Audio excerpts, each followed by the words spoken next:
अस्सलाम वालेकुम। Welcome to my YouTube channel Idrees blog.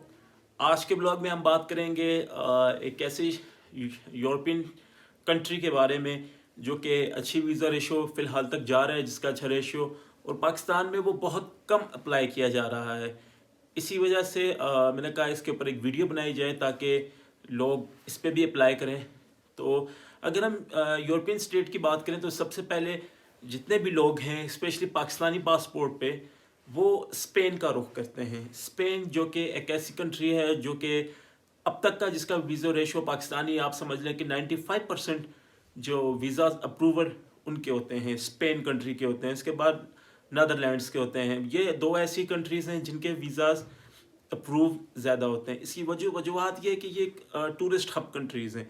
जैसे आप थाईलैंड की बात कर लें, इस तरह स्पेन भी एक ऐसी कंट्री है जिनके पास जो कि पाकिस्तानीज़ को वीज़ाज प्रोवाइड करती है। इसमें हम बात करते हैं अभी एक ऐसी कंट्री के बारे में जो कि एक यूरोपियन स्टेट है और पाकिस्तानी पासपोर्ट पे बहुत ही आसानी से वीज़ा दे रही है। उसका नाम है चेक रिपब्लिक। जी हाँ, चेक रिपब्लिक। चेक रिपब्लिक जो कि यूरोपियन एक स्टेट है जिसको यूरोप का हार्ट कहा जाता है। एक खूबसूरत कंट्री है, एक बहुत ही अच्छी कंट्री है, एक अच्छी हिस्ट्री के साथ यूरोप की वो कंट्री है जिसमें टूरिज़्म बहुत ज़्यादा है। ठीक है, ऑल ओवर द वर्ल्ड उसमें टूरिस्ट बहुत वहाँ पे आता है अपने वेकेशंस के ऊपर। तो अब हम इसकी अगर हम डॉक्यूमेंट्स की बात करें कि इस वीज़े को हमने अप्लाई कैसे करना है पाकिस्तान से। पाकिस्तान में इसकी एम्बेसी सिर्फ़ और सिर्फ इस्लामाबाद के अंदर है। तो अगर चेक रिपब्लिक में आप वीज़ा अप्लाई करना चाहते हैं और आप लाहौर से या कराची से हैं या सिंध में से हैं तो आपको इस्लामाबाद की ही अपॉइंटमेंट मिलेगी एम्बेसी की। अपॉइंटमेंट लेने का सिलसिला इस तरह है कि लास्ट वीक अगर हम बात करें तो जनवरी में इसकी अपॉइंटमेंट्स ओपन हुई थी जो कि 1 वीक के लिए ओपन हुई थी अराउंड। उसके अंदर बहुत ज़्यादा करके 10 से 15 पासपोर्ट सबमिट हुए थे टोटल। आप देख सकते हैं क्योंकि पाकिस्तानियों का रुझाव जो है असल में एक ट्रेंड बन जाता है ना, जब लोग सब स्पेन की तरफ मुड़ जाते हैं तो फिर जो बाकी ऐसी जगह होती हैं ये मौका होता है उन पे अप्लाई करने का कि उन कंट्रीज़ का वीज़ा अप्लाई किया जाए। तो जो एम्बेसी जो मेरे वहाँ के दोस्त वगैरह हैं एम्बेसी, उनसे मुझे जो इन्फॉर्मेशन मिली वो ये मिली कि टोटल 15 से 20 पासपोर्ट सबमिट हुए हैं जिसमें से 1 या 2 की रिजेक्शन हुई है, बाकी सब अप्रूव हुए हैं। जिनकी रिजेक्शन हुई है उनकी रिजेक्शन की वजह ये कि उनके डॉक्यूमेंट्स जो सबमिट थे वो इनकम्प्लीट डॉक्यूमेंट्स थे, अदरवाइज़ उनका भी सबमिट हो सकता था। डॉक्यूमेंट्स की अगर हम बात करें तो इसमें इस तरीके से है कि सबसे पहले तो आपको VSF ग्लोबल वेबसाइट पे जाके इसकी एम्बेसी की अपॉइंटमेंट लेनी पड़ेगी जिसकी फ़ीस 17 यूरो है।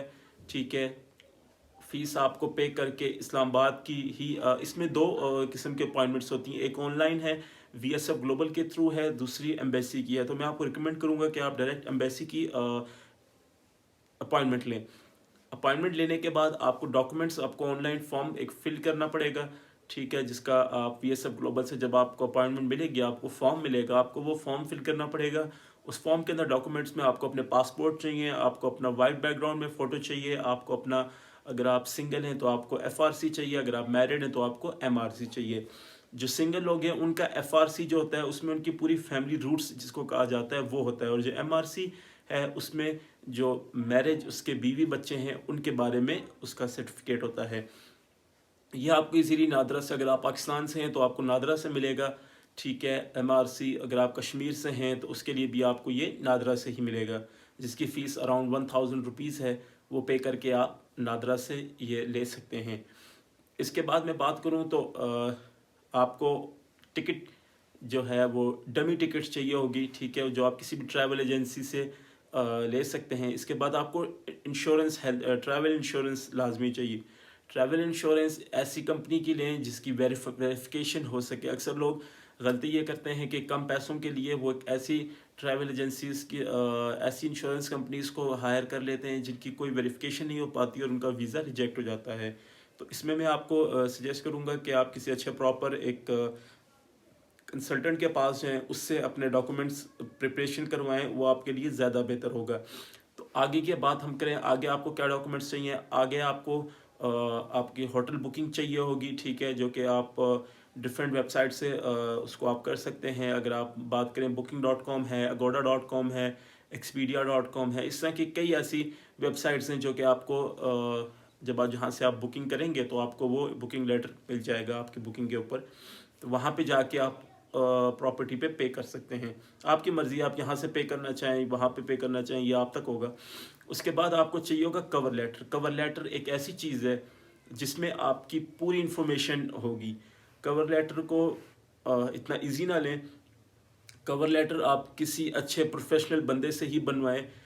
خود بنانے کی غلطی نہ کریں، کیونکہ آپ وہ چیزیں نہیں اس طریقے کی فائل پریپیئر کر پائیں گے جو کہ ایک ٹریول ایجنٹ بنائے گا. اور ایک اچھا ٹریول ایجنٹ، یہ بھی نہیں ہے کہ آپ کسی بھی سستے سے ٹریول ایجنٹ کے پاس نہیں، کوئی اچھا سا اپنے علاقے میں، کراچی میں، لاہور میں، اسلام آباد میں ایک ایسے ٹریول ایجنٹ کو ڈھونڈیں جن کا کام ہی جو ہے نا ہائی لیول پہ ہوتا ہے. تھوڑے اچھے پیسے دے کے آپ کور لیٹر بنوا سکتے ہیں. کور لیٹر کے اندر بیسکلی آپ کو اپنا روٹ لکھنا پڑتا ہے، آپ کو اپنے ٹرپ کے ایکسپینس کے بارے میں، آپ کو اپنے بارے میں لکھنا پڑتا ہے.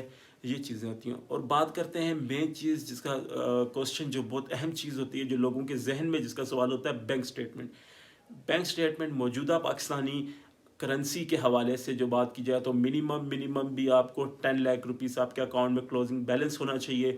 تو اگر آپ جاب کر رہے ہیں تو آپ کو آپ کی سیلری سلپ چاہیے ہوں گی، اور جو آپ کی کمپنی ہے جہاں کام کرتے ہیں وہاں سے آپ کو NOC چاہیے ہوگی. اس کے بعد اگر آپ بزنس کرتے ہیں تو آپ کو اپنا NTN ٹیکس ریٹرن چاہیے ہوگا.